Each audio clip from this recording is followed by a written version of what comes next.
My name is Daniel, and I'm 39 years old. Every December, I find myself doing something I never speak about. I wait, not for packages or holiday cards, but for someone who no longer walks through my door.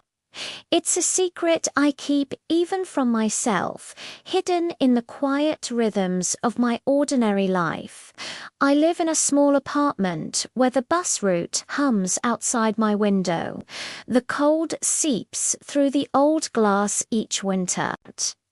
But I've grown used to it. My mornings begin before dawn with the familiar ritual of making coffee. The pot gurgles softly as the rich smell fills my kitchen. I drink it slowly, staring at the blank wall, listening to the city stretch and wake around me. This is how I start each day, and it suits me fine. My job is simple and steady. I sit at a desk near the office door, answering emails and reviewing spreadsheets. During lunch, I eat rice from a plastic container while others chat around me. I don't mind the routine. After work, I walk home as the street lights flicker on one by one, and I find comfort in that predictable glow. My life is quiet. And most days, that's enough. But December always changes things. The city transforms with twinkling lights strung across balconies and Christmas music drifting from shop doorways. Children's laughter echoes down the streets, and people rush past carrying wrapped presents. I watch it all from a distance, feeling something shift inside my chest, something tight and uncomfortable. Each year, I buy a small tree that fits perfectly in the corner near my window. I keep it simple, wrapping only white lights around the branches. No ornaments, no decorations, just soft light. That makes the room feel less empty when evening falls. I sit on my sofa with a warm cup in my hands, thinking about everything and nothing at all. Her name was Clara. We were together for many years, moving through life side by side in our quiet way. We didn't argue loudly or make dramatic scenes. We shared meals and comfortable silences. At Christmas, she always came to visit me first, no matter how busy we were. She believed no one should begin the holidays alone.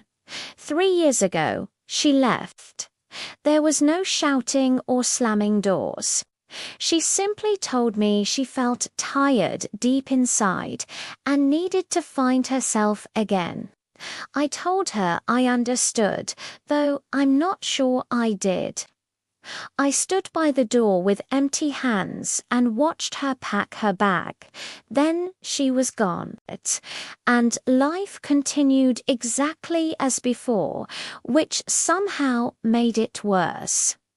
People told me I was handling it well, and I nodded, accepting their words. Work continued. Meals were eaten. Sleep came eventually. Everything looked normal from the outside. But every December, that feeling returned. The strange hope that maybe this year she would knock on my door. Just once. Just to say hello. This Christmas arrived on a cold grey evening. I came home early and turned on the tree lights. I made soup, washed my bowl, and sat down without turning on the television. I simply waited, though I couldn't say exactly what for. The clock ticked slowly. I checked my phone repeatedly, seeing nothing new. In the building around me, life happened. Doors opened and closed. Someone laughed, Music played somewhere above. I heard footsteps in the hallway, and my heart jumped. But they passed my door without stopping.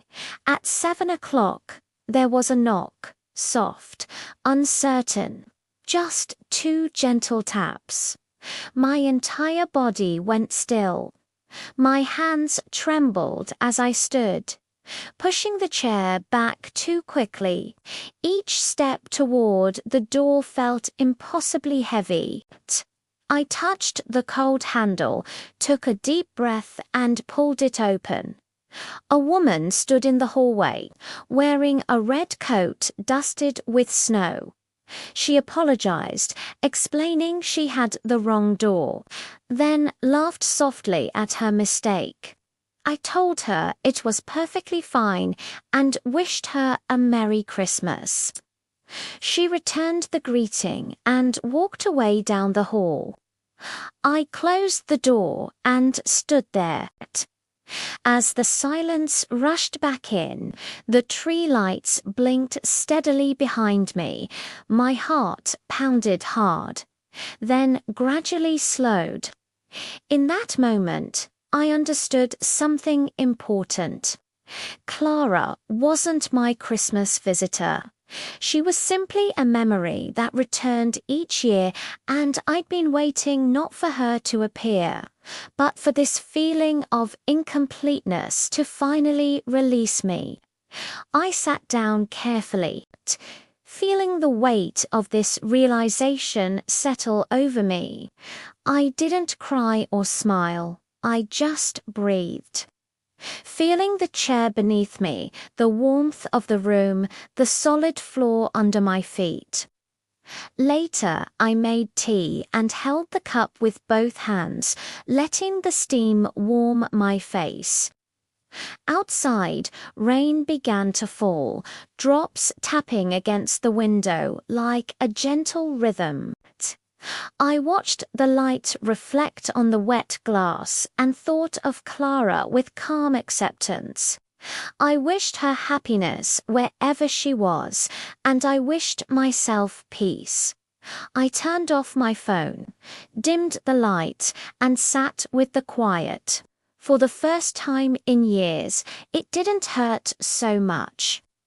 That night, I went to bed early, leaving the tree lights glowing softly in the corner. I felt alone, but not empty. There's a difference I'd finally learned. Some visitors never knock. They arrive as memories, stay for a season, and leave only when we're ready to let them go. Christmas didn't bring Clara back to me. Instead, it brought me back to myself, and I realized that was exactly what I needed. In the gentle darkness of my small apartment, surrounded by the quiet glow of simple lights, I found something I hadn't expected. Not happiness exactly, but something close to it. Peace, acceptance, the understanding that I was complete just as I was, alone but whole, and that was more than enough.